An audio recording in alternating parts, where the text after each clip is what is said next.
Disappearance of Nancy Guthrie. Yeah, today FBI investigators released newly recovered security video showing the first images of the suspect in the case. Fox 4's Peyton Yeager in studio tonight with a deeper dive into that video. Peyton. Steve, Heather, if you remember, the doorbell camera was tampered with and footage could not be immediately recovered. Now, this Nest video, originally thought to be lost, was pulled from residual data located on the back-end systems. Because Nancy Guthrie did not have an active subscription to Nest, none of the footage could be easily accessed. Here we are. Investigators had to go and resurrect these images. Now, these images are right before the Nest camera was disconnected just before 2 a.m. February 1st. An armed, masked person wearing a backpack, a gun holster around the waist, and gloves on Nancy Guthrie's porch.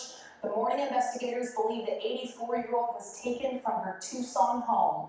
The footage shows this possible suspect trying to cover the doorbell with their hands, and then they go and grab a plant and use the plant to try and cover the lens. Now, I just spoke with Mary Cheney. She's former FBI and cybersecurity expert on retrieving data. Here are her initial thoughts after watching these video clips. It doesn't scream professional. It does not scream professional. It screams someone that is a crime of opportunity. And I don't know if it was personal to Savannah, but it could potentially be. It looks like someone that just decided that this was what they were going to do.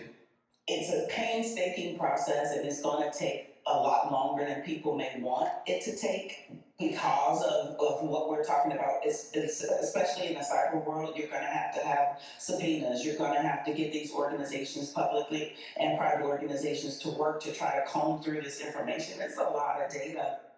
Cheney also tells me she believes more images could be coming after investigators were crowded around a possible camera on Nancy Guthrie's roof late last week. Meanwhile, releasing these images, it's a way of crowdsourcing tips from the public, from the clothing to the backpack, how this person walks. It appears the person may have facial hair poking out of that ski mask. Now, this is the first piece of concrete evidence in this case. Investigators also still working to see if those ransom notes sent to Arizona TV stations last week are authentic. Also this evening, we are watching reporters in Tucson say the FBI is back out in the neighborhood of Nancy's daughter, Annie Guthrie. That's where Nancy was the night before she was taken. It's a development we're following into the evening hours. Heather and Steve, back to you guys. All right, Peyton, thank you.